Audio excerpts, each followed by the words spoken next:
I've only finished 2 books so far this year, and I don't have any interest in talking about them, but because I refuse to niche down for the sake of YouTube, what I do want to talk about is doing something to channel your fear, anxiety, defeatism, hopelessness into something that isn't doom scrolling.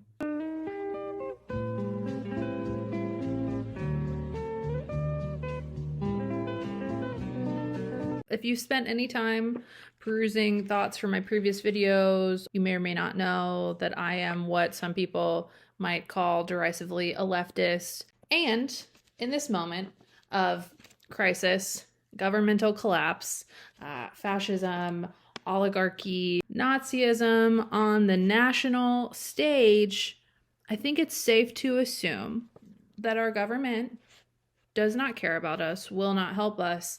And if you look to any disaster that has happened anywhere in the United States over the past several years, you know who does help you? Your neighbors.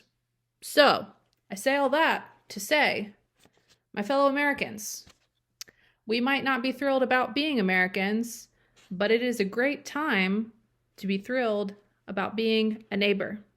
So let's introduce ourselves to them, shall we? It's like the fundamental first step for people who want to practice or who believe in mutual aid.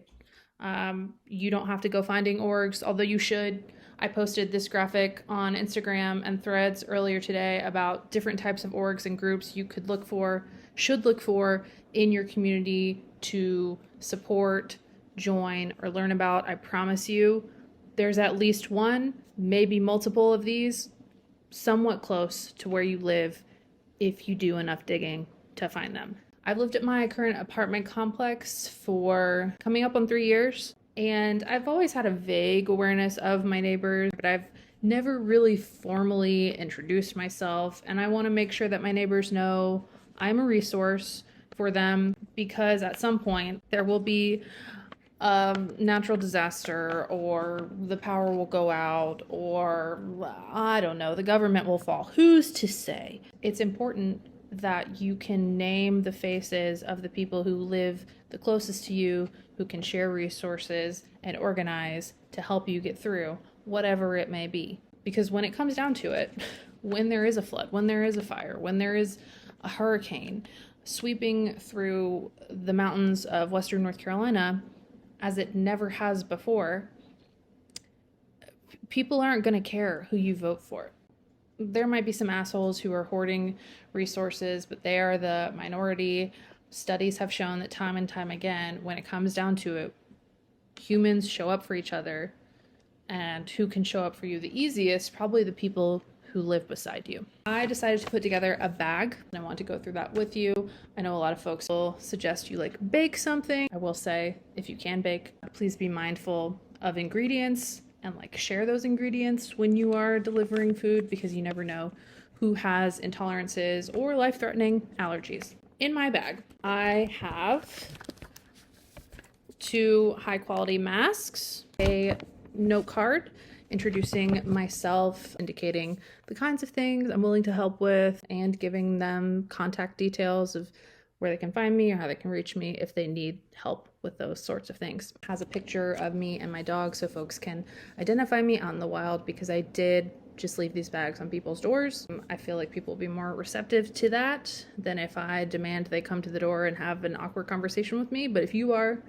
a very good conversationalist and you think that will deepen the connection, go for it. A Your Rights with ICE flyer from the Washington Immigrant Solidarity Support Network. And it's English on one side, Spanish on the other.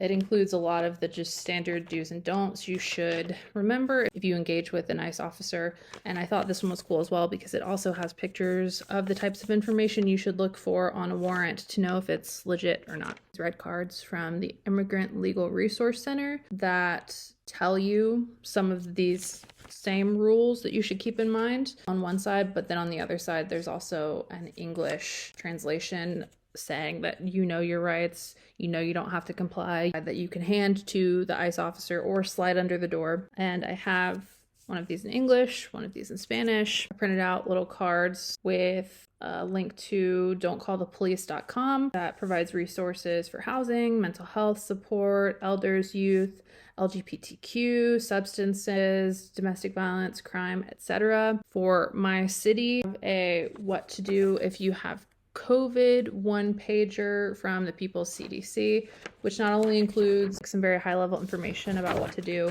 if you test positive, but also like how to avoid testing positive in the first place. Very important, what with the multiple pandemics going around right now. And then, because I know I have neighbors who probably don't think COVID is real or happening, who might not actually care about ICE raids, but I want to engender these relationships because I think the more people see that we are here to support each other, the less they will buy into these things that they're told are supposed to keep us apart from each other. And if some chocolates and candy can help move that right along, why the hell not? I always have all of these resources linked in my bio, but I hope you find this helpful. And this is a good indicator of the kind of informational perspective you can expect to find on this page. If you would like to hear more about the books that helped inform my politic, I'm happy to help share that. In the meantime, I like to think that the antidote to hopelessness is action. Maybe this can be the action to help you with that.